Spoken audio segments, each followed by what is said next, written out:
Tired of wiping on the same boss for hours? Die, insect. Can't seem to win against that new druid deck? My thanks to you. Are your teammates not standing on the payload? Quit Okay, lollygagging. we're Get on the right now. payload. Well, grab a drink and pull up a chair. This is the Game Case Show, your Blizzard Entertainment podcast. Here are your hosts, Cuddles and Turarts.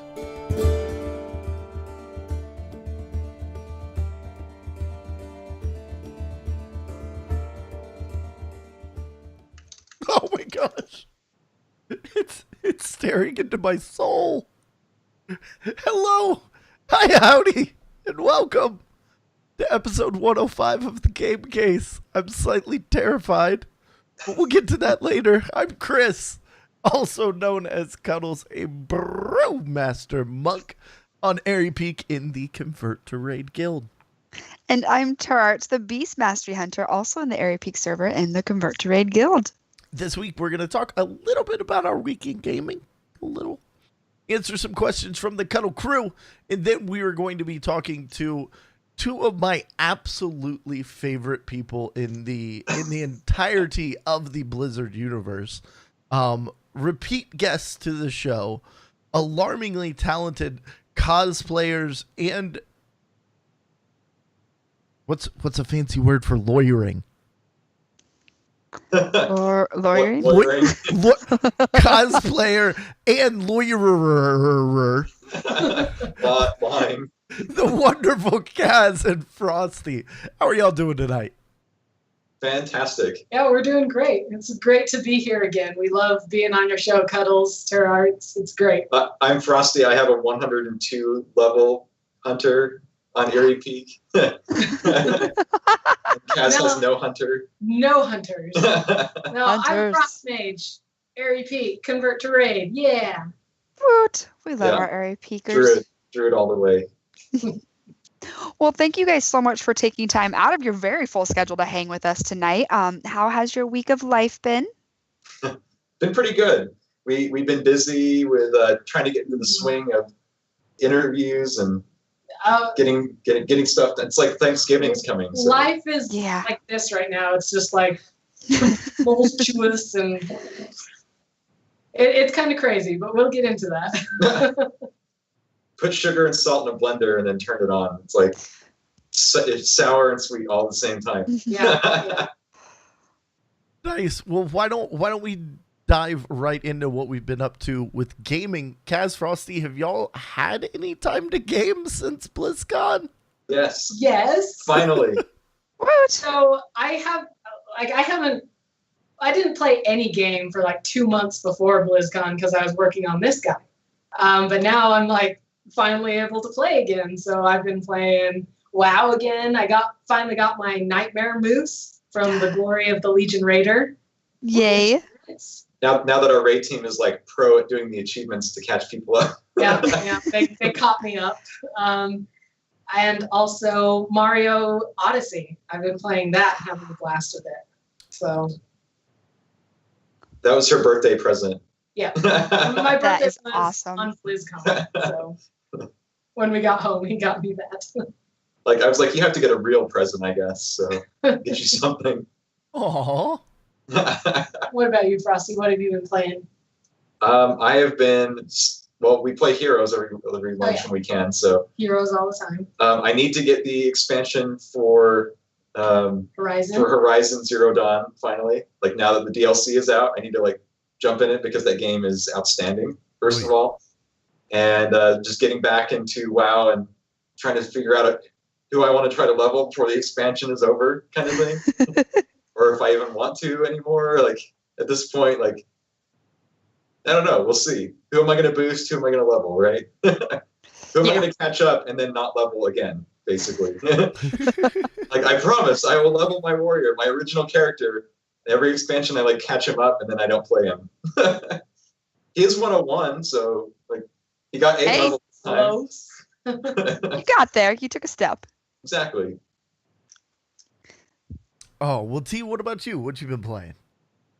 We had our raid recruitment event for CTR, so that was a week of planning followed by 2 days of a lot of fun. in game, I have dabbled in the horde a little bit.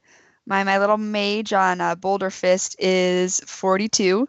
But Turarts is pounding through raids and dungeons trying to get pets because in 2 months and like 3 hours, it's the 5-year anniversary for the CTR Guild. So planning that. Yes, come off of BlizzCon to go right into that. And in 3 days, it will officially, the 23rd, so 4 days, it'll officially be my my 4-year anniversary as event lead.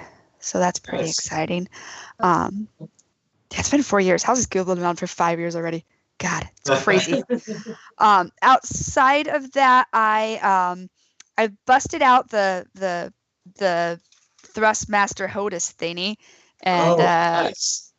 for Elite Dangerous, and I'm still trying to get out of my landing bay without being killed. So we're working on that, folks. It's a work in progress. Yeah. Awesome. But Cuddles, what have you been up to? I see you've been streaming a little bit more. Yeah, I'm back to life, as it were, after 3 conventions in a row, like right at the end of convention season. I got a little sick, and then I got well, and then I got sick, and now I'm good. So last couple weekends have been really heavy with like stack up work for me. It was our big call to arms, like fundraising drive. And so I've been kind of like manning the console there for all that fun stuff. But answering phones, you're like, yes. Hello, we will take your donation. Do you have a Visa, a MasterCard, an American Express? Certainly. Do you take Diner Club cars? No one does. It's like the TBS telethon, but like there's the table of phones, and you're the only one answering all of them. That's what I imagined.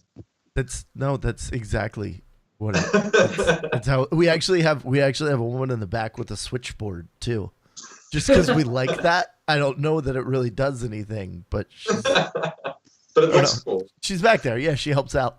But no, outside of that, I did get to try out World of Tanks for the very first time. It's my first like World of game. Like it is a heck of a lot of fun. So I thought it was gonna be like Call of Duty with tanks. Like just run around and like pew pew with my tank. But it's like really in depth, and you have to worry about your loadouts and angles and it's I don't know, it's caught my attention. So I'm probably going to be playing a little bit more of that. There you go, Cuddles, the next pro World Tanks player. Going pro. Yay! Cuddles picked a game that's like 12 years old and probably dying. Shows my judgment. But no, that outside of that, just the regular kind of like Elite and Lara Croft and all the things that I'm playing right now. But World of Tanks did stand out. So I think that's probably enough about us. Why don't we go ahead and do a couple questions from the Cuddle Crew?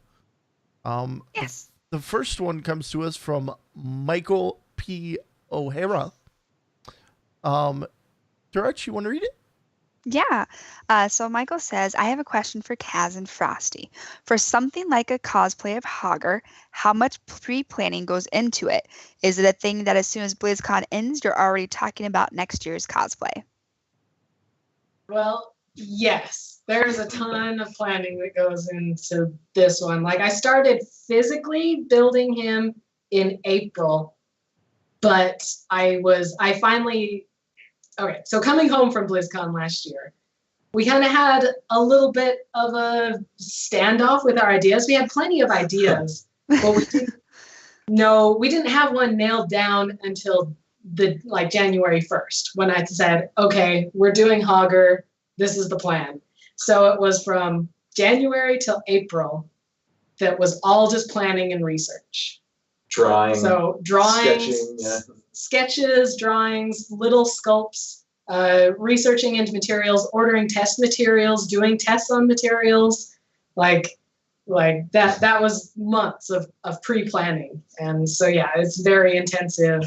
And yeah, like every year it's like leave BlizzCon, we have like a 9-hour drive home, and we're like, so what's next? Like, what do we do now? Like, what have we had on the list for the next? Yeah, what are we going to mental build for list next here? year? So 9 hours drive home. That's all we're talking about, really.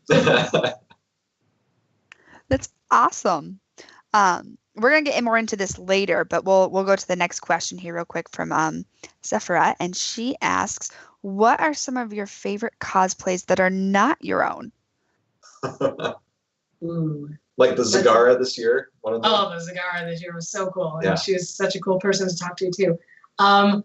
I really like Egg Sisters cosplay. They did some really awesome Bloodborne themed ones recently, and that's one of my favorite games of all time. They did an Undead Rogue at BlizzCon. The 2 years Undead ago? Rogue they did. Is it 2 or 3 years ago? Crazy. Yeah. It was insane. It was so awesome. Like anything that is a creature or a robot, something that like hides the human completely, or like hides the fact that there is a human, like those catch my attention. Like any that I see online, I'm like, oh, that's so cool. I go find them and go stalk their pages for a while. Like she was a guest at Cosplay America a while back, and just this year. Well, it's not a while back. It's like, I guess it's like a month ago now. Yeah. And so there was another guest there, and they had done a GLaDOS cosplay, and it was like I don't know how to describe it, right? Their name is Enila Cosplay, if you want to look them up. But this GLaDOS, they basically made an art installation of themselves. So they built this big frame thing, and they actually suspended themselves from this frame. So they were suspended like GLaDOS is, and they could like writhe around and look at you. That was like the coolest thing ever. You should definitely look it up. It was so out of the box. It's just like, you don't think about doing something like that. She also like built this giant Gollum character. I don't remember what anime or thing it was from, but it was a giant Gollum prop that was like 8 feet, 9 feet tall, that she like posed with pictures with. And so anything that's like really unique like that, it really like catches my attention. That's awesome. There's plenty out there, like too many we can even think of. Too many to name. Well, she also asked, what is the favorite that you have done then? So favorites. Yeah. My favorite. I really have a special place in my heart for like each one that I've built, because each one like has helped me along my journey. So it's like, oh, I really love the Arakoa. Like that's a really fun character to play. I really love the details and look that I got out of the Gorin. I really love my first one that I built, the troll druid cat, because that really like pushed me into the spotlight and pushed me into this cosplay world, which has been incredible to be a part of ever since. Greymane, like I still love that face, that intense stare, and those teeth, the tooth ring. That's my favorite of the BlizzCon cosplays for sure. It's really cool to like see that was the first one that I built for you and got to walk around with him. So I loved that one, seeing people's reactions to it, and actually standing next to Greymane, like it doesn't seem like my husband at all, because it's like we added like a foot onto his height. And like gave him muscle padding, so he's like got this really big presence, and it doesn't even feel like Frosty at all. So it's like just feels like this really intimidating, like Gen is standing there next to me. So I have a special place for each of them, but like I guess Hager's my new favorite. It's kind of hard to say that just because they're all my children. It's like, how do you pick a favorite child? But it's also easy to say it because they're all in another closet, so the only one that hears. Not right here. The only one that can hear right now. What about cosplay at other cons? What have you done at other conventions?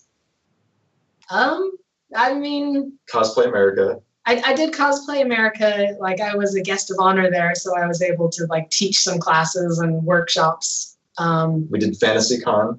I did Fantasy Con a long time ago. That was a one-off in Salt Lake City.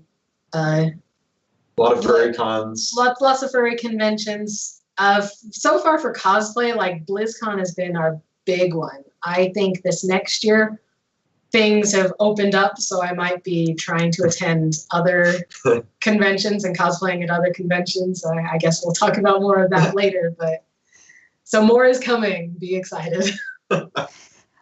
All right. And Zeph had another question, but Zeph, we're going to save that for a little bit, so we will get back to that one. All right. So our next question comes to us from Nymphadora. Wow. I want to know what are all the materials that they used, especially with the fur part. Okay. I don't know if we could name all the materials. Not all of them. All of them. The big ones that we used was L200 foam. It's a closed cell foam that it's kind of like those EVA floor mats that interlock on the ground, you know. It's kind of like that in that it's closed cell, but it's really low density. So it's really extremely light. And so that was important for Hager to keep it light so like my arm wouldn't go dead. But it's also rigid enough too. But it's rigid enough to hold its shape. Another big material that we used this year was neoprene. That was a new one. I used that for coating foam. I cast his nose out of it. I fabricated his lips and gums out of that. I coated his teeth with it, his tongue with it.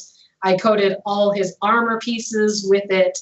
It's very versatile, lightweight material. It's neoprene, so it's synthetic latex. So it behaves kind of like a latex. It's good for sealing. It's good for casting. It's a really cool material. The brand I used was Creature Cast Rubber. You can spray it. You can paint it. You can pour it. Yeah, it's great. That's awesome. Like, I'm definitely going to do some YouTube videos on it because it's just so neat. For the fur, I used two types of fur. So the first type, this stuff in the back, it has a really cool texture, like dark tips, light tips, and it's dark down at the bottom. That was just a regular fake fur that I got off of fabric.com. I think it was called Blonde Fox something. They always have some weird gold-tipped fox. That's what it was called. Anyway, it's kind of expensive as a luxury thing. It was like $40 a yard. That pales in comparison to the other fur. But this fur, specifically on his face, is NFT fur. That stands for National Fiber Technology. It's actually like the only company in the world that makes fur that has a stretch back. So this fur has a 4-way stretch on the back, and only one company makes it, so it demands a pretty penny. They sell it by the square foot. And this was on clearance, so I got it for $20 a square foot. And so it's really, I like it for the faces because it makes the faces go really fast. You just like stretch it and glue it as you go and push it into all the nooks and crannies. So then there's his eyes. Resin, lots of paints. And Warbler, lots of Warbler. Lots of Warbler, which is thermoplastic material. And corset boning. Oh yeah, that's our new corset boning. Yeah, that's how I kept his neck out. It's round. like a hoop skirt in there, basically. And it is very lightweight, but keeps it shaped. So that's the key materials. Right? Those are the main materials that we used on this one. That is awesome. Right on. Wait, it's just like corset. Like what? Like, okay, I'm gonna be doing that like the entire show. Sorry, guys. Yeah. Sorry, I could rattle off so many like building techniques and processes and materials that it would just like melt your mind, but I won't do that. Oh my gosh, please don't melt my mind. Why don't we jump right into the meat and the potatoes? And to start that off, Kaz Frostee, like we've been talking about the cosplay, but tell us a little bit about you two. Okay, well, if you're looking for somebody to have to work for you and you want law work or business analysis or something like that, I am currently looking for a job. Just graduated law school, so yeah. Trying to get licensed in Colorado for the bar, so I'll be taking it in February. In the meantime, just looking for jobs, so just waiting for all the applications to come back. Otherwise, do a lot of podcasting. I used to be on FM radio like forever ago. Yeah, we got the Morgantown rep shirt here, so Morgantown, Overcast, I basically just manage Frozen Fox Media, so a bunch of podcasts on there. You might have heard of like Realm Maintenance, for example, on our network. Little known podcast. Little known podcast, yeah. And then in my spare time, I just play games and help build cosplay stuff for the most part.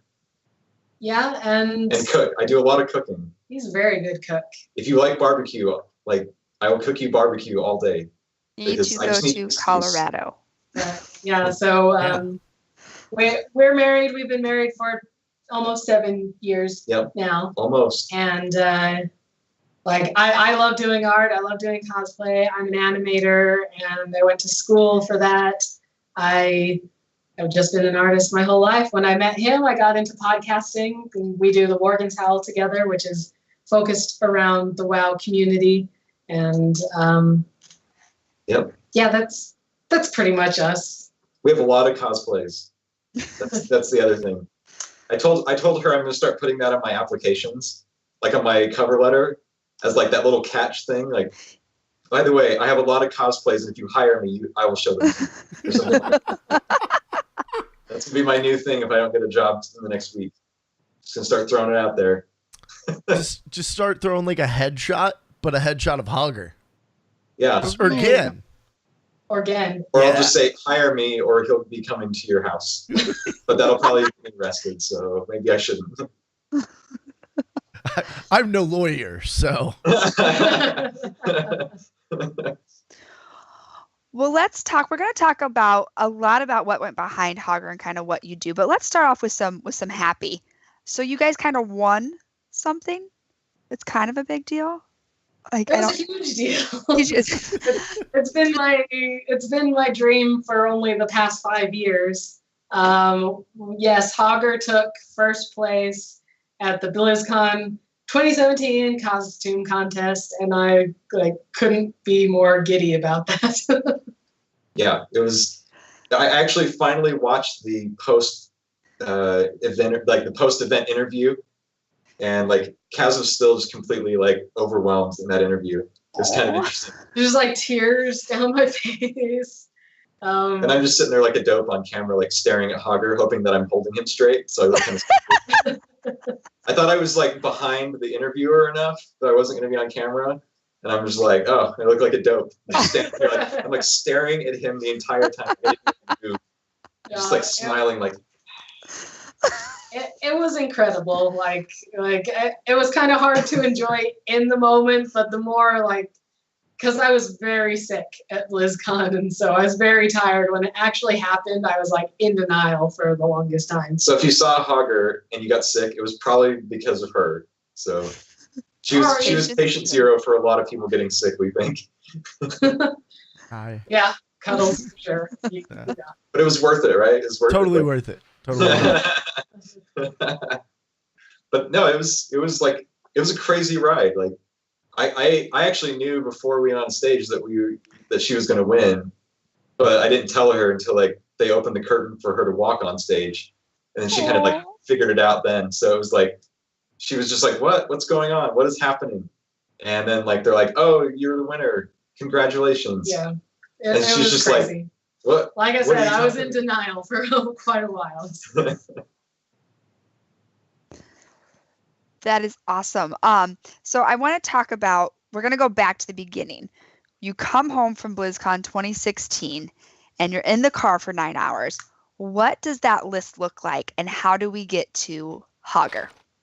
Well, I have the list right here still. So we were throwing out things like, actually kobolds were on my list. And wouldn't have that been funny if I would have done a kobold when Hearthstone announced that? Yeah, we were like in the opening ceremonies, we were like, oh man, did we miss it? Like, did we screw up and get the wrong character? Let's see, Anubarak was on my list. And then I was considering stuff outside of Warcraft too. Each year I do. So like the Goatman from Diablo, or Diablo himself, the male version, not the female, the big Diablo 3 ones, the big beefy Diablo. Also StarCraft. I love StarCraft. I wanted to do like a Primal Zerg, or maybe Dahaka, Abathur, Vorazun, the or Casual Rainer, the Hydralisk and Ultralisk, and maybe even a Mutalisk. Like somehow. Any of those. I love the Zerg. I wanted to do something Zerg, but and then heroes. I love heroes, and one of my favorite skins was like Space Lord Leoric. So I considered that, or Lurk Oblo, the Diablo skin that's like the anglerfish. Oh yeah. Also Scarecrow Zool. I love that one. Also like a Druid travel form stag, or a personal character, like one of our personal characters in Warcraft, and also Hager. So that was the list that we made, like coming home from BlizzCon. And it's crazy, like we'll sit there and we'll like throw out an idea, then we'll just have like a hook. We'll be like, yeah, like we could do like Hager, and this is how we could do it. Like, you know, like, oh, Hager could be like this like puppeted thing. And we're like, okay, well, that sounds cool. And then we'll throw out another idea, right? I seem to recall that I had to like sell you on that. You're like, why don't you just do it like again, just kind of hunch over a little. I'm like, no. Yeah, she's like, no way. No, if it's a knoll, it has to be so hunched over that the head needs to be a puppet. And so like after we make our list of characters, it's like, well, how could we do them? And it's basically balancing like, what's the right level of challenge for me? Like a lot of them get sorted into, I really want to do this, but I don't think I'm ready. I need another project or two under my belt before I attempt this. And so it has to be the right level of difficulty and challenge for me, but enough of comfort so I know enough of what I'm doing to not lose any time. Yeah, it's like, how many new materials do we want to try, or new techniques? Like, because if you do too many, you'll just get like swamped and it won't come out right, or you won't finish it, or something like that. So, or things will go horribly wrong. Or things go horribly wrong. You'll have to start over. So It's almost as though you speak from experience. Things always go wrong, and I was scared, very scared at a few points on the Hager build. Well, let's talk about that a little bit. Was there ever a moment when you were doing Hager that you honestly thought Tal's going to have to be thrown in, like this isn't happening this year, we're not going to be able to do this year? There's probably a couple times. Yeah, there was quite a few times. Particularly with his neck, like that whole neck structure. I built that entire thing 3 times. And it failed. Well, I built it 4 times. Yeah, it failed 3 times. It failed 3 times. And then the 4th one worked. It was crazy because we're trying like all these things. We're like, all right, this just isn't going to work. Like we tried corset boning, right? Was the first thing. That was the metal. We tried the thin metal. Yeah, we tried hula hoops once, like sticking them together, trying to like. Anyway, they weren't strong enough. They like once they folded, it like ruined the whole thing permanently. And Frosty will always laughs at me because like almost every night through the whole process, I'll come in from working and I'm just like, I can't do this. This is too much. I can't do this. Her traditional line is, "I have no idea what I'm doing." That's like her daily line. She'll be like, I don't know what I'm doing. And I'll be like, well, sometimes you just don't. And it's always worked out before. So yeah. So I mean, that just from those like just daily things, like yeah, there were quite a few times when I'd like come to a material and I'd have to like, oh, I messed that up. I have to start over. So, and earlier than that, like right when I first started building Hager, I like almost wanted to quit. So there was like a really hard experience that we both went through. Mm-hmm. Right when I started building, it was really hard. I had gotten pregnant and thought that I wasn't even going to go to BlizzCon for a little while because I was due right around there. And but I had a miscarriage. So like I almost quit Hager for happy reasons because I wouldn't have been able to attend BlizzCon anyway. And then, so having that loss just reminding me every time I worked on Hager, like reminding me of what I lost, that was really hard to push through. So yeah, I felt like quitting like nearly every single time I worked on him. But you know, I really haven't been able to talk about that publicly. Like, you know, since then, like I only started talking about that after BlizzCon. So it's like I didn't want to tell anybody that that's why I wanted to quit. So that was like part of the motivating reason to not quit, because I'm like, oh no, I don't want to have to like tell anybody that happened, because it still just hurts, makes me sad. But I mean, I pushed through and it was worth it. And I'm glad that I had a project like this to keep me busy, to keep me from falling into a depression where I wasn't doing anything and where bad things can happen. I like had something that I needed to look forward to every day and accomplish every day. So that helped keep me going. So like, yeah, I wanted to quit, but at the same time, I wanted to keep going to push through this and accomplish something. Yeah, there was a lot of hard days. I mean, there was days where there was no work. It was just like, well, yeah, it was overwhelming kind of thing.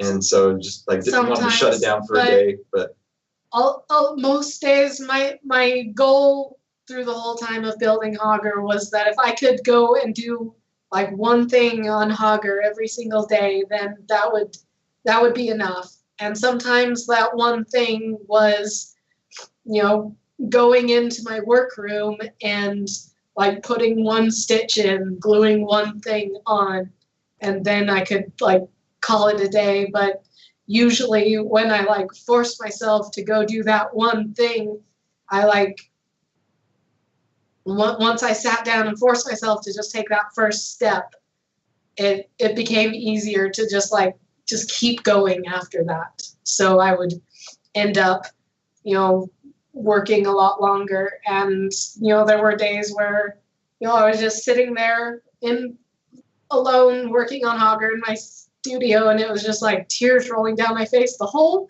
night that I was working on it, but I pushed through. And then after the contest was over, you get it, especially like since we won, there was a lot of time we had to sit there and wait.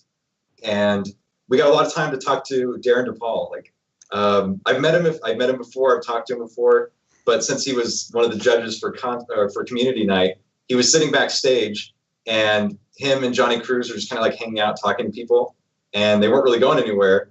So they came over and they were talking to us, and they wanted to see Hager, and they wanted to get pictures with him. Yeah.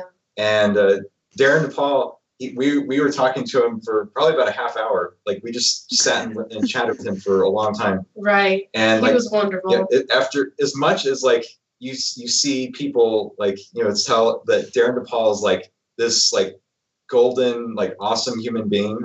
Like we had something else happen like in that conversation about that. Right. So like a lot of people saw it because it was like a week or two before BlizzCon. Like I kind of broke down. Like I really didn't know if I could finish just emotionally.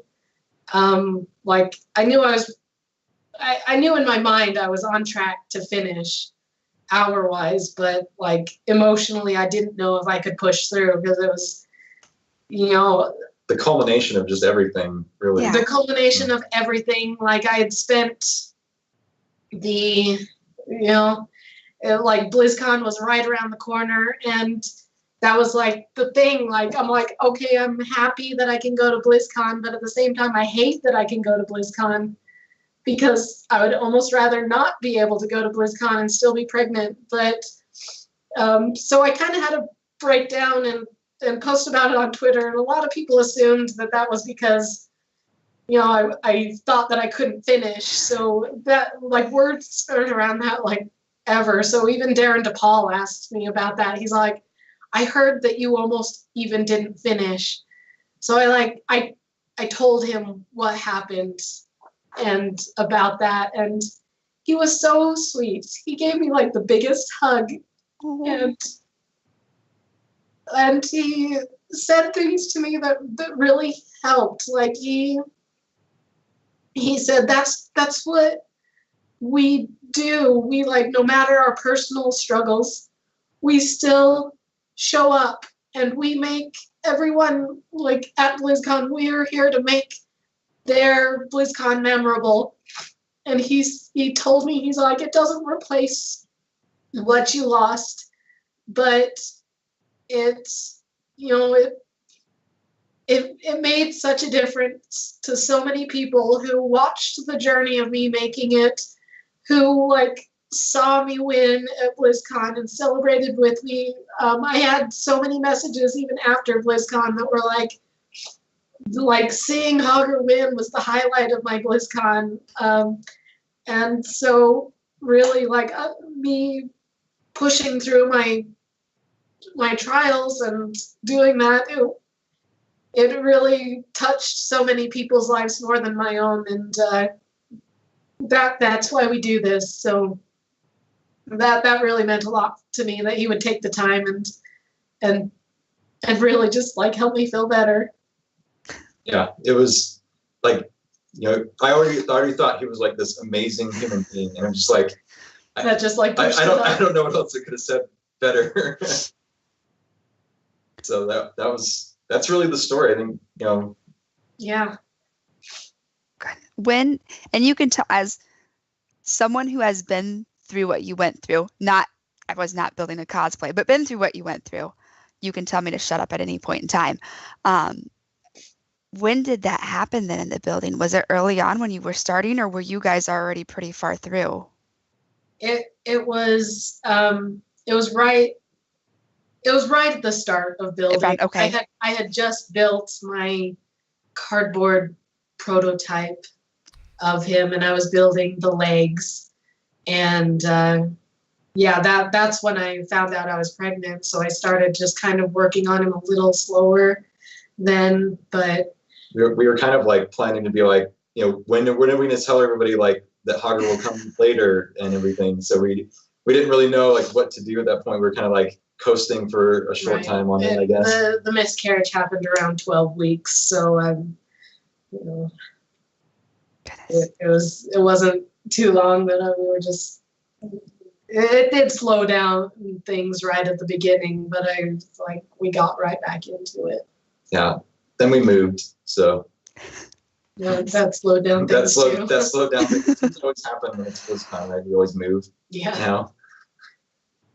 So to say that this build definitely had its trials and tribulations would be an understatement. But besides just, like, a move, there was so much going on.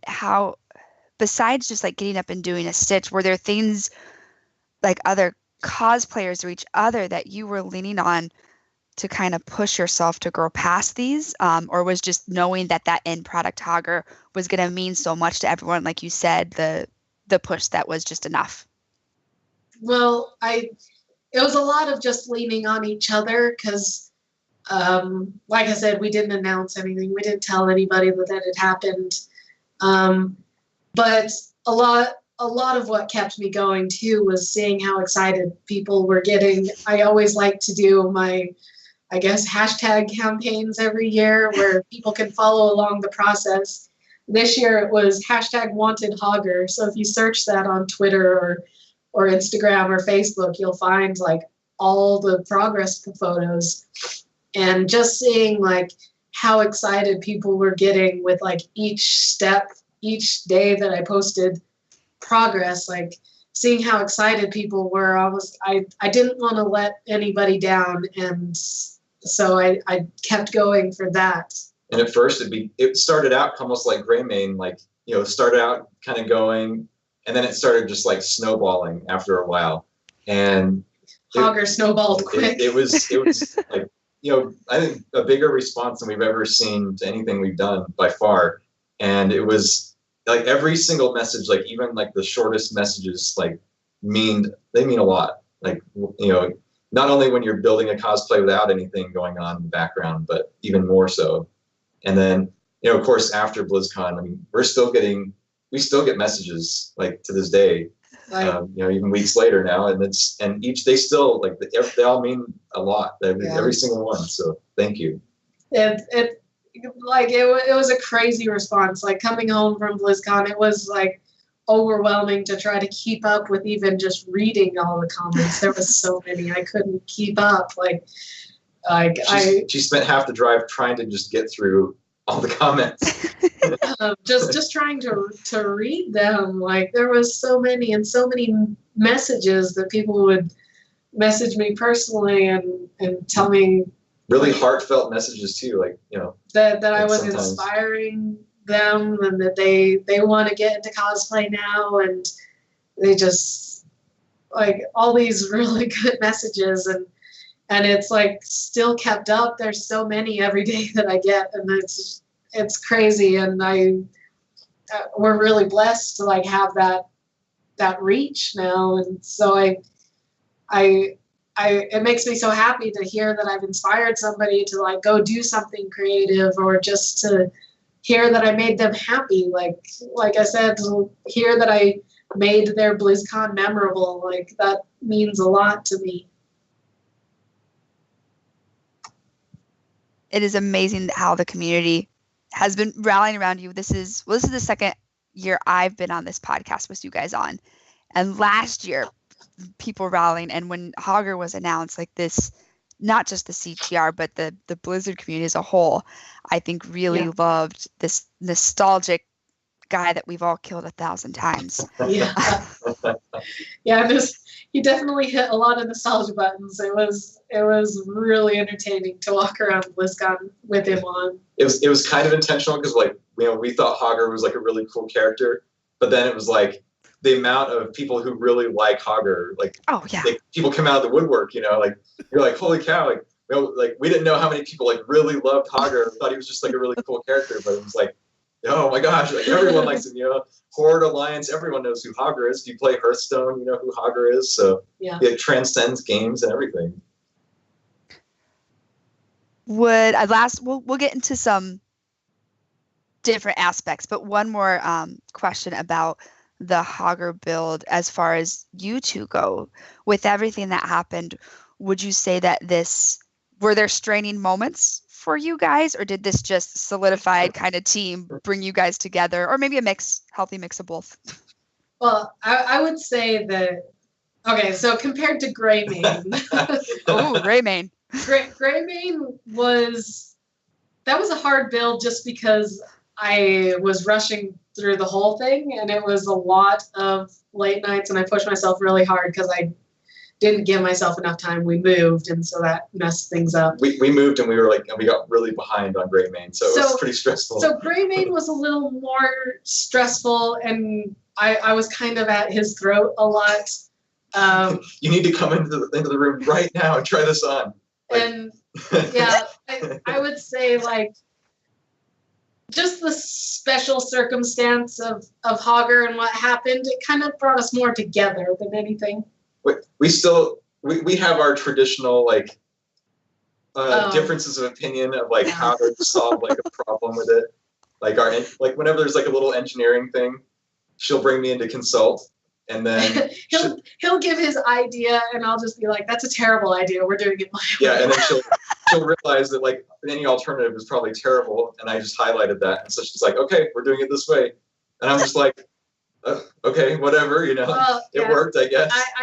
I hope it doesn't make him feel too bad, but a lot of the times I'm like, "Your idea is terrible. We're doing it my way." I need to kind of like if you watch the writers panel at BlizzCon, they talked about having the stupid stick that they would hold if they had a stupid idea. So we need to make a stupid stick for the layer, and whenever I come in there, I'll just pick it up like immediately. I used my time a lot better with this one, so I was able to be more patient with him, and I actually had him help me out a lot. Like I would sit him down, show him how to do something and be like, do this all the way over here. And he would do it, and I would be like, good, thank you. And he'd be worried, like, oh, I didn't do very good. Yeah, I'm like, they screwed this up. I'm like, nah, it's fine. And keep going. So he actually helped build Hager a lot more than any other cosplay. Usually in the past, it was like, I would figure out some weird engineering thing, or cutting metal, or bending metal, or something, or wiring electronic stuff. And that was kind of as far as I went, other than like opinions. But this year I got to do quite a bit instead. It was like, it was a lot different, which probably helped the timeline a lot. Well, yeah, it did help to have many hands makes work light. And so I think that's a good thing. That's a product of like planning your time well versus having to rush. Like you're a more patient person and willing to teach and have them learn to help you. And while she was at work, I was like, she would send me like a shopping list. And so like I would go to like Joann's and Lowe's and all these places and be like, okay, got all these materials, so that when she came home, like I would cook dinner and then we would eat, and then it was like back to work. You know? Yeah. Uh-huh. So I was like the chef too. Yeah. Feeding everyone. He said, well, yeah, because he was like the house husband cleaning the house. I'd be like, this needs to be cleaned, laundry needs to be done. This is the shopping list. I unpacked most of the house when we moved because of that. She'd be like, I need to work on Hager. So like you unpack all of this stuff and set up the office or whatever, you know. So we worked very well on Hager, and so I was happy about that. Yeah, it was fun. It was fun to be like a more involved part. And now I have some skills. Like we were joking, like I'm like about giving him certifications in different cosplay things. I'm like, okay, you've been certified in pinning things. But then she'd be like, oh, never mind, you didn't do this right, you failed again, revoking your certification. Yeah. And I'd be like, oh no, I can't even like pin something anymore. No, I think you only lost your certification in like tape or some painting thing. It's probably painting. That's something I'm not good at. Goodness. Well, let's talk a little bit more about the cosplay itself, because you guys don't just do BlizzCon. Why do you guys do these like massively expensive? Because I looked up some prices of stuff that you were listing out for me, and time-consuming projects just year after year. This is year 5 of BlizzCon, at least. Yeah. Why? Well, I just love it. I'm a really creative person and a busy person. Like, Frosty knows, like, you can't get me to sit still. Like, whenever we're just sitting on the couch relaxing, I have to have, like, a little piece of clay or my sketchbook drawing. Like, I have this urge and desire, this inexplainable, like, drive to just make things. And what I love about cosplay is that it's a very multiple disciplinary like thing. Like you have to know how to sew, you have to know how to sculpt, you have to know painting and materials like casting. You have to be an engineer, electrician if you want to add LEDs. Like there's so many skills. Then you have like, to be an actor. An actor too. So it like maybe I have like ADHD or something. Like I just need to be doing something and like learning about all these things to create a complete character. Like that just really fascinates me. It grips me. Like I can't not do it. Like people were joking because like a week after BlizzCon, I announced this new big project that I'm working on that isn't a cosplay, but just something cool that I wanted to build. And they're like, oh, are you not taking a break? I'm like, I took a week break and I'm going crazy. I have to start building something again. So we caught up on the DVR for the last 2 months and she was like, okay, we're done. Yeah. I don't know. Have either of you watched The Chef's Table on Netflix? Oh yeah.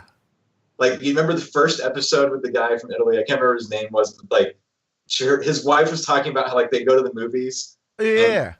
And she'd be like, after the movie, like, what did you think about this? And he'd be like, oh, I wasn't paying attention to the movie. I was trying to figure out how to make cheese float or something like that. You know, like something off the wall. Like sometimes we'll be like driving around and I'll be like talking, and then I'll be like, did you catch any of that? And she'll be like, oh, sorry, I was like weighing thought about how to do this thing, or like that's our normal like like we'll come up with these crazy things. Like we'll just be randomly sitting there one day and we'll have like a conversation and we'll be like, what if we like did this like wacky like, you know, armature system in this cosplay, and then we'll sit there and talk for like an hour about like what we could do with it, or if it's even like feasible, like, you know, even if it's like nothing we're ever gonna do, we'll be like, could this happen? Like, could we do this weird thing? You know? A lot of the times, like I'll be just sitting there off in my own thoughts thinking, and he'll start talking to me, and and then he'll be like, are you ignoring me? I'm like, yeah, kind of. I'm thinking about this really cool thing. Like, you're interrupting. Like, I'm figuring out how to build this thing. So, yeah, I do get lost in my own thoughts a lot. And a lot of my mind is occupied by, like, you know, trying to figure out or just trying to think about things I want to learn, skills I want to develop. Just because it's fascinating. It's like, crazy how much I've grown to love research and studying after I graduated school and all. Like I hated doing research and writing and like art that history, kind of thing in school, but when it comes to building cosplay and learning about materials and different puppetry things, like I will spend hours researching and have a blast at it. Yeah. So I mean, some of our most like passionate conversations, like just like talking about cosplay builds, and like I love cosplay because I love portraying character. I'm not necessarily as good at building something, but you know, I love being a character, like, you know, putting on like I love costumes where I can don a mask, which is like a fading thing in America, because like, oh, you know, whenever you go places, they're like, oh, you can't cover your face for like Halloween or something, and I'm like, oh no, because I love donning the mask and just like being somebody completely different or some other creature or something like that. I could never be an actor, just like because I get self-conscious just as me, but when I get to be covered in a creature, like I feel like a completely free person, and it's a completely free experience, and I'm like can just go around and do anything, and I can act any way and not feel self-conscious about it at all. So like I really love the performance part too. So like every part, the research, the learning, the building, the performing, like cosplay is like my perfect hobby. It like is so fulfilling in every single way.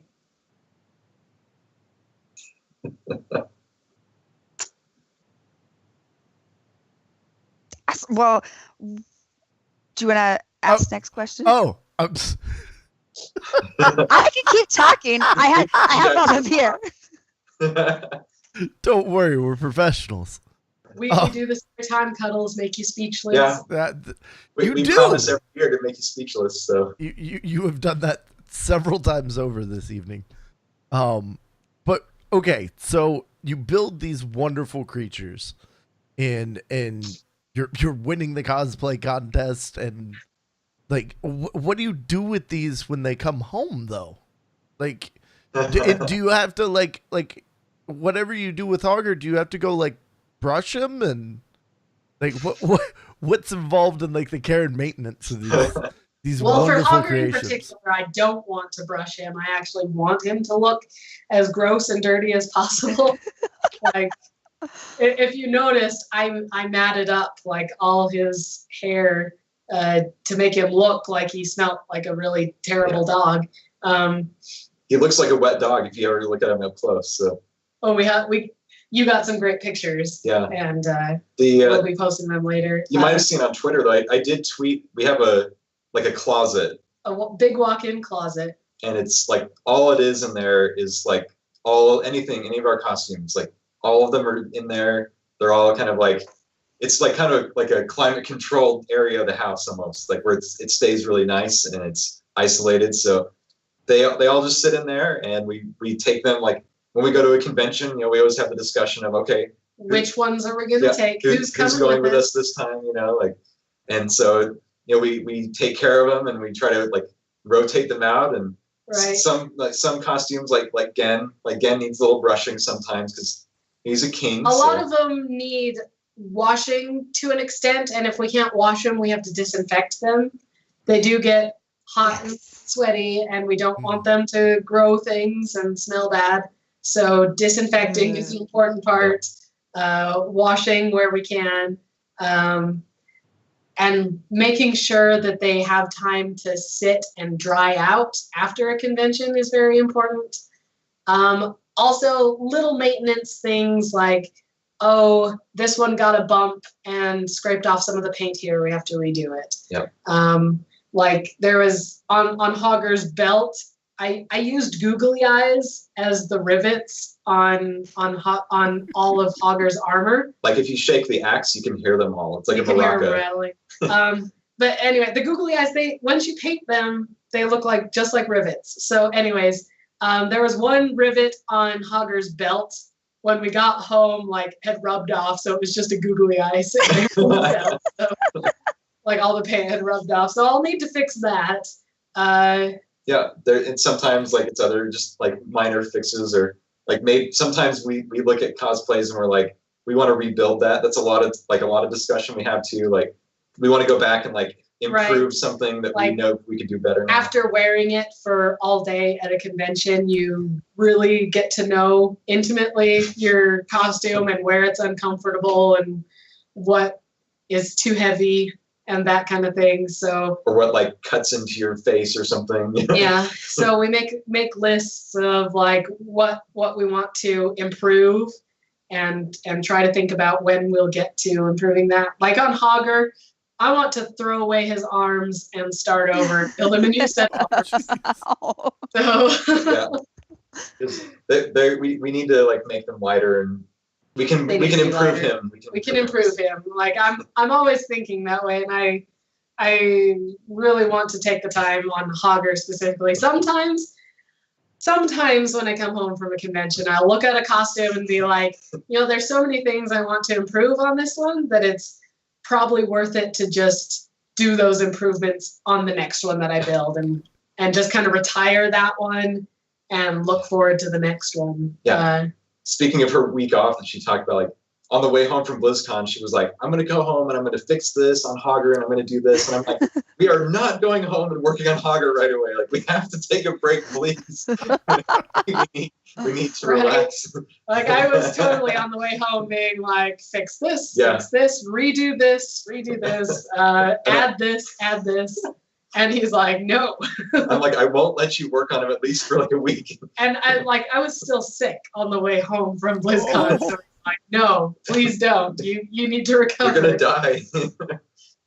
So it's interesting though. But yeah, it's fun. It's like an ongoing thing. Like, but we have like our family. Like if we next time we're on the show, like we'll have to like have all of them like behind us or something. There'll be like 13 heads behind us. Yes, it'll be a wall of them behind us. Probably not 13. I haven't counted them in a while. There's a lot in there, though. 10 at least. Yes. How about storing them? But what about transporting them? Like, how did they get there? There has to be something. Well, we have one pseudo disadvantage that kind of is an advantage. Frosty is afraid of flying, so we don't fly anywhere. I hate flying. So we road trip. And he drives the whole time, basically.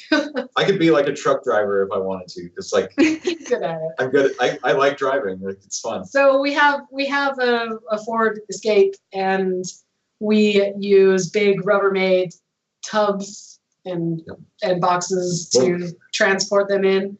When we bought it, we originally called it the con car because we bought it for the purpose of going to conventions. Yeah. So we knew we needed at least so much space to hold so many costumes. We've already outgrown it now, though. I'm thinking we're getting to the point where we need to get like a little trailer, like buy our own little mini U-Haul trailer Yeah, for my birthday last year, my dad got me one of those things that goes in your tow hitch that you can put like luggage on. Yes. And Oh. put your costume boxes on there, and I'm like, no, the costumes go inside where it's climate controlled, and our clothes can go on the back.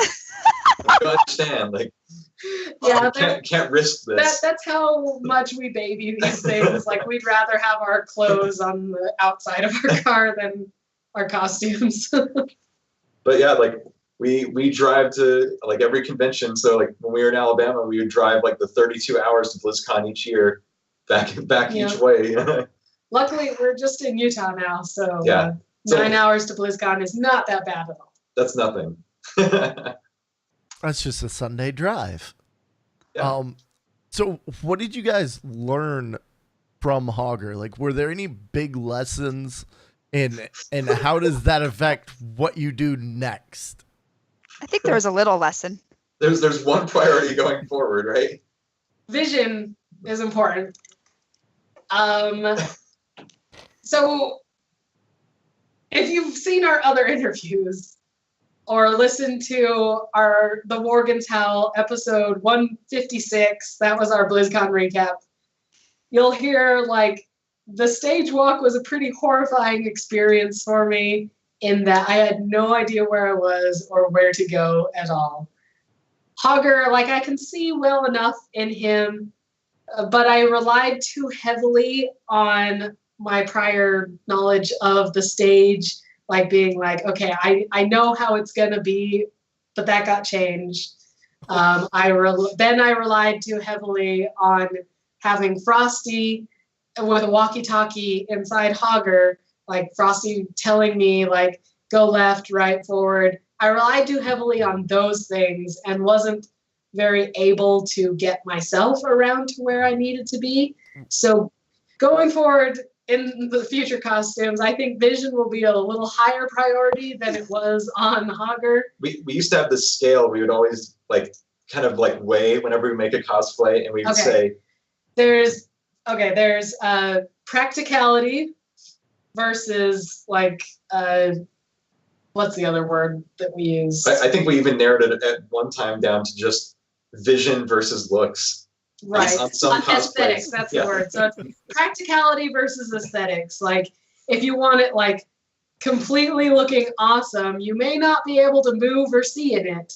In fact, we discovered you won't be able to, I think. Right. Which, I mean, I did some smart things on Hager. Like, I was standing straight up and down inside Hager, and the weight of Hager was pretty well distributed around my body, so I wasn't sore. My arms didn't get tired. I was able to just stand with my feet firmly on the ground, so I had no issues with balance or anything, which those were all really good things, and I'm really proud of those things. But I sacrificed a bit of vision so that I could have like a really fluid neck emotion and a really kind of cohesive look with the whole hood and neck. Now, I could have put some pretty intrusive vision holes other places in his neck, but I opted to not do that because I thought I could see well enough, but it wasn't enough. So in the future, I should put vision a little higher priority, but still carrying forward like all the things that I learned from this one about like the weight distribution and the movement that I had in it. So, I mean, I did. Yeah. It's one of those learning things. We learn and go forward. So. Right. And like all the lessons I learned about materials, like all the materials that I learned on this one, I'll be able to use them even better in the next one. I mean, they were used pretty okay in this one, or I guess pretty okay, like BlizzCon winning. Like okay you won BlizzCon, okay. But I think I can even top myself and do it better next time.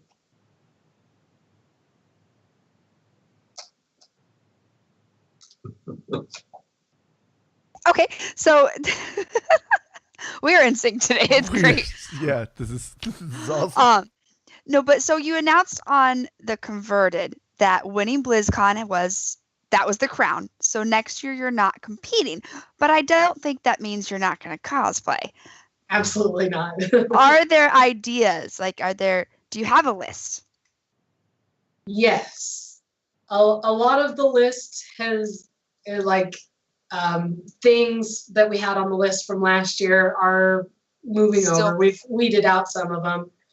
I think somewhat high on our list is the Goatman from Diablo. I've always loved Satyr, like Satyr in the World of Warcraft are great. Oh yeah. I love. Oh man, we didn't grab the Goatman. No, we didn't grab him. Okay. We have an art doll of him. 3 years ago, I made like this little posable art doll. It had a wire armature so you can pose it, like about this tall, of a Moon Clan shaman from Diablo. So it had like these huge horns, a really cool staff, and really cool tribal gear with like fangs and things hanging off of it. Face paint. Where it like looked like the paint was like smeared on the face with a hand. So like all those details, like we'd get to use like the weathering things that we learned from Hager on this thing. Muscle suit construction. Muscle suits that we learned on Greymane. What the challenge would be getting those big old horns, like to be light enough that you don't break your neck or something. Break my neck. Break his neck. So the Goatman is high on our list. I keep trying to push Dahaka. Dahaka is high on our list.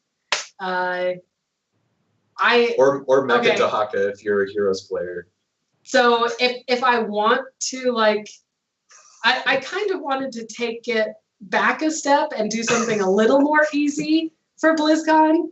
But it's BlizzCon. But if I can't contain myself, also on the list is Thok the Bloodthirsty. So like actually building a dinosaur. And it's kind of on the list because like if we're not competing, we're not constrained by the size requirements of the contest either. Uh-huh. So we can make like something really crazy. Like also a dream cosplay of ours is to do a giant 2-person Ultralisk from StarCraft. Oh my gosh. So it's like right now we're just like weighing, we're like, how crazy do we want to go? Like I'm all for the Satyr, that would be really cool. But Thok. Yeah. Well, it would be really awesome. Like I've always wanted to build a giant dinosaur. So like the 12-year-old me is like giddy. And everyone would love Thok. I mean, like he's like pretty iconic. So the favorite hunter pet right now, I think. Yeah. At least on Airy Peak, I see him everywhere. So those are some of the ones we're considering. There may be one that we brainstorm, but we actually have a lot of other cosplays that we're considering this year, like outside the Blizzard domain. Yeah. So we'll let everybody know when we announce for BlizzCon, because we're gonna make something, of course. Like yeah, like I want to branch out and try my hand at some other costume contests at different conventions. And we keep thinking we're going to bring Hager back to BlizzCon. Hager will definitely make an appearance at BlizzCon 2018, just so that people can get pictures with him, so I don't have to be like in line for the costume judging, and I'll just be out and about and being a crazy knoll the whole time. It'll be fun. So other cosplays though. Do you want to ask us about the other cosplays? Like I mentioned Bloodborne. I love that game to death. The designs in it are to die for. So doing something like one of the hunters from Bloodborne, and also the cleric beast, or maybe Murgo's wet nurse. Also, I've been tempted to try my hand at a Blizzard adjacent IP with Dota 2 going to the international. And competing there. I think I would build either Pangolier, Spirit Breaker, or even Roshan. Ooh. So the international is another like big time cosplay like mountain. Well, they have a really big prize pool for the costume contest. That too. but I mean, Dota 2, like it sprung out of Warcraft 3, so it's like they're kind of similar, like kind of in the same vein as Blizzard designs, so they're pretty cool and what I like. Also, maybe some anime conventions, get some Full Metal Alchemist cosplays doing Monster Envy. That would be fun. Those are all possibilities for this year. We have lots of ideas out there. And I'm always looking for suggestions. Like, if you want to see me make something, but like, go tweet at me. Be like, I'd love to see you make this. And send me a picture. You know what we make, so if you see something that's like along those lines, right? Yeah. Nice. Well, so I know one of the things that you had talked about, like in this last year leading up to BlizzCon, was you had lost your job. And well, that was like immediately following BlizzCon. It was right after. Yeah, it was like what, the Tuesday after? It was the Wednesday. Wednesday. It was the Wednesday after coming home from BlizzCon. I work in the video game industry. I was an animator, or I worked. Past tense. I worked in the video game industry, and it's a very rewarding industry. It's a very fast-paced industry. It's very competitive, and it's very hit-based. So sometimes companies like have an abundance of money one year, and it dries up the next year. So things are always changing, and my company that I worked for, it was changing, and unfortunately I was one of the ones that got cut. It wasn't anything to do with performance. It was just that they needed to make some changes, and they cut and they cut, and then she got cut. They got cut. I made it through several rounds of cuts, but not this last one. And so yeah, the high after coming home from BlizzCon, being like, yeah, life is great. To just be like called into a meeting at work and being like, thank you for your service. Clean out your desk. Yeah. And then realizing that we've talked for years about like, when should Kaz go like full-time freelance? When should she do it like as her job? And so we were like trying to think of like, maybe we'll like, when I get a job, we'll like save some money for a while, and then she can quit and do it. And then now it's like, you know what? I guess you get to do it now. Like now is the time. Right. So it kind of was always in the plan to eventually move to doing my cosplay stuff, like making YouTube videos, tutorials, commissions, kind of full time. But yeah, I was kind of hoping it would come on my terms and that I would step away when we were ready, but it just came much quicker than expecting. So yeah, now I guess I'm starting my career as a full-time cosplayer and YouTuber and content creator. Maybe future Twitch streamer. What? That's right. Them creatives. They're big. That is so exciting. I know when we had Frostee on earlier this year and you guys on last year, it was talked about, like you said, eventually that would be the end game, would be Kaz doing this full time. So just maybe sooner than expected, but that's good. Yep. I mean, it was sad. Like I spent a few days licking my wounds, but it's a good thing. Like I will miss all my coworkers and being in that really awesome studio. They treated us really well. It was a very creative environment and kind of a smaller company, so that I could be in like all different parts of development. And it was a great job, and I will miss it dearly. But there's a lot of exciting things ahead in my future, in our future. Yep. So it's just a change in direction, like moving from that path to this path, and it'll be a good thing in the end. Kind of like when I went to law school and quit my solid job that I had, and Kaz probably thought in her mind like, "You're crazy. What are you doing to us?" But no, I was grateful that I was able to have my job through his whole school. So And now we have a really good support system, so we're completely fine. Yeah. Now we're just waiting for the next turn. So yeah, that's right. Well, I think I've covered all of my questions. You guys have had a lot of interviews. Is there anything else about the Hager process, about your guys' process, anything that hasn't been asked that you want to get out there for either just yourselves or for future cosplayers or anything? Words of encouragement, maybe? Just just do it. Like, if you want to cosplay, just like jump in, because the community of cosplayers, especially around Blizzard cosplayers, is like so supportive, and you'll find people to help you.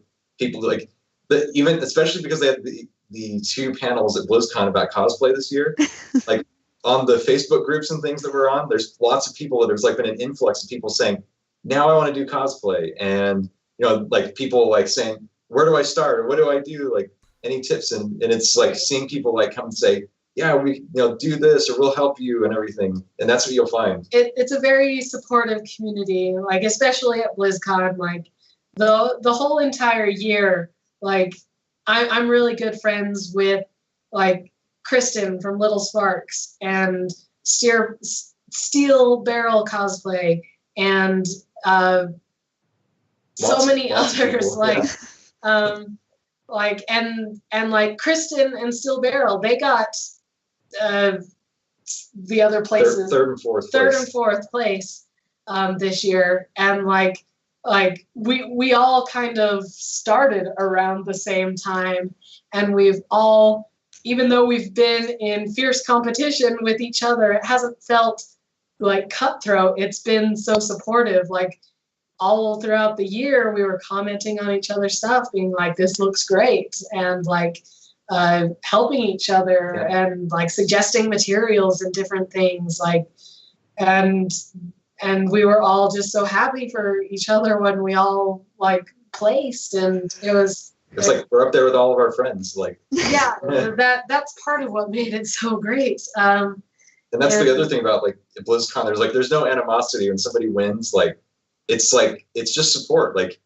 from the top to the bottom, like everyone is there, like like whoever wins, or anything, wherever you place, or if you don't place, like everyone's there, like eyeing at each other's cosplays, and like any cosplay could win, really.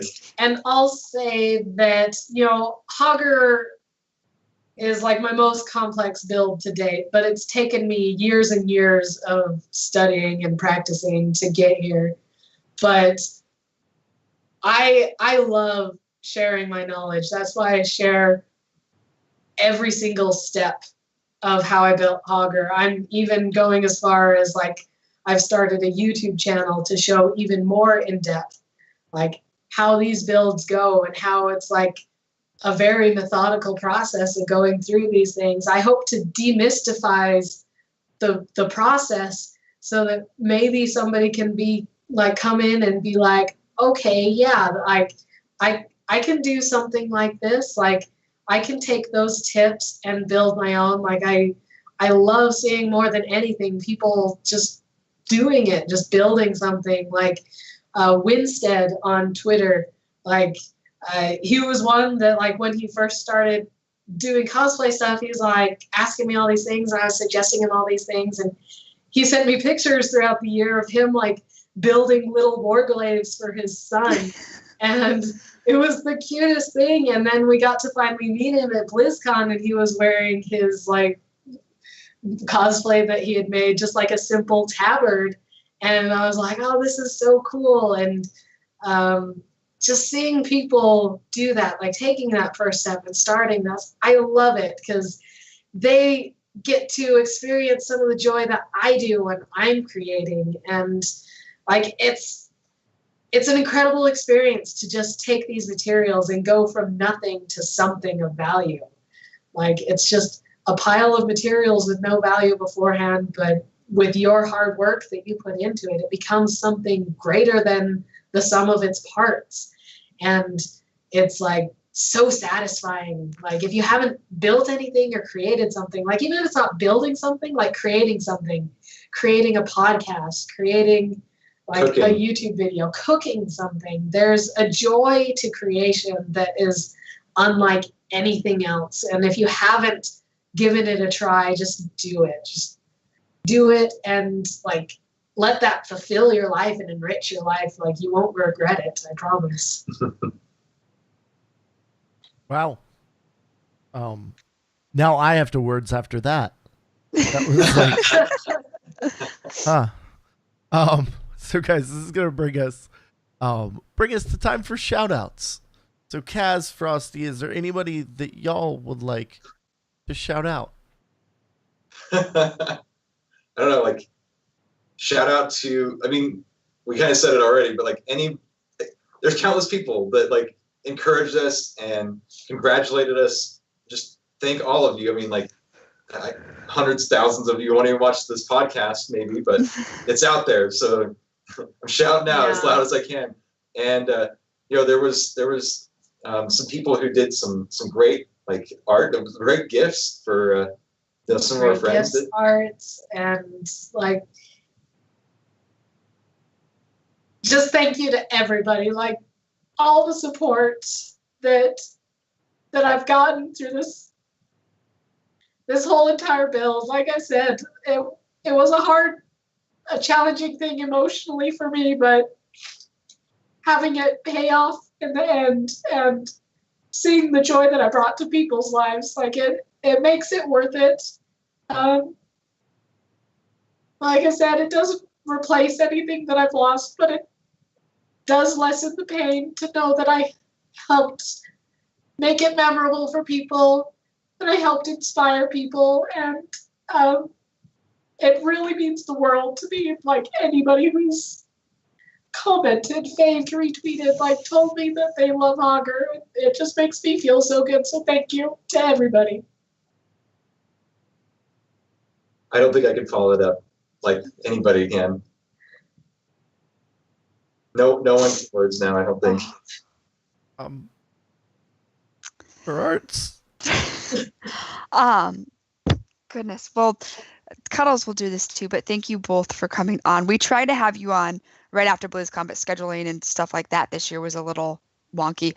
But thank you guys so much. I know when I had approached you guys about what you wanted to talk about, I had an idea in my head, and that this episode was going to be a good one, but for very different reasons. And I think Hager will have a special place in Cuddles and I's hearts just for knowing what it does mean. And like you said, it doesn't replace, but it does make something. There's something there for all the struggles and the tears and everything that you went through. He is a good boy. He is. And his ears wiggle and I love it and it makes me so happy. But no, and Cuddles will shout you out again. Usually I let him do that, but thank you guys for coming on. I knew this was going to be one of our better episodes for many different reasons, and I'm glad you were coming to share your story. Definitely an honor. Honestly. Yes, and again, we'll see you next year because that's what we do. It's become a tradition.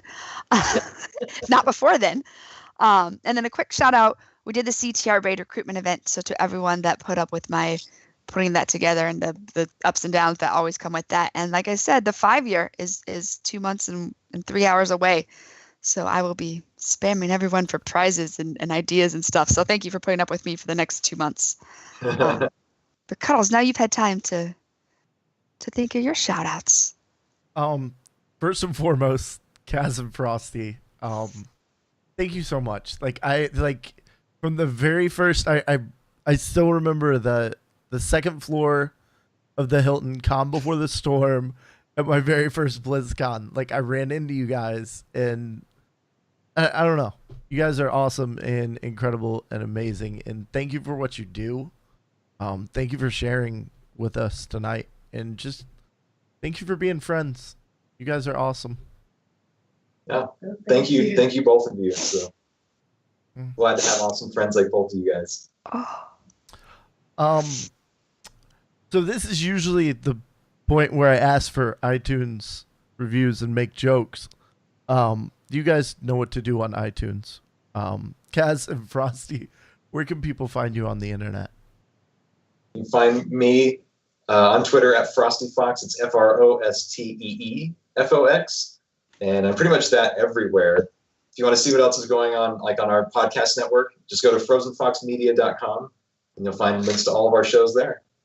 Yeah, and you can find me all over as at Kazul G Fox, KAZULGFOX.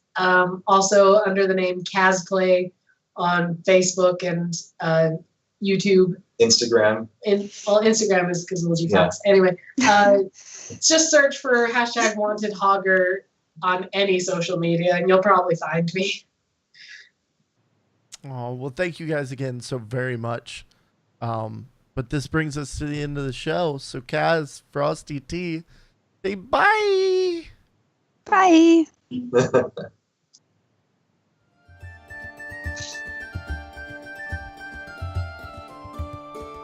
Thank you for listening to The Game Case Show. Be sure to follow us on Twitter. You can find Cuddles at The Game Case, Tourarts at Tourarts, and you can find the show at The Game Case Show. Join us live Sunday nights at 10 p.m. Eastern at twitch.tv/thegamecase. Archived episodes are available at youtube.com/thegamecase. The theme music for the show is Celtic Impulse by Kevin MacLeod of Incompetech.com and is licensed under Creative Commons by Attribution 3.0.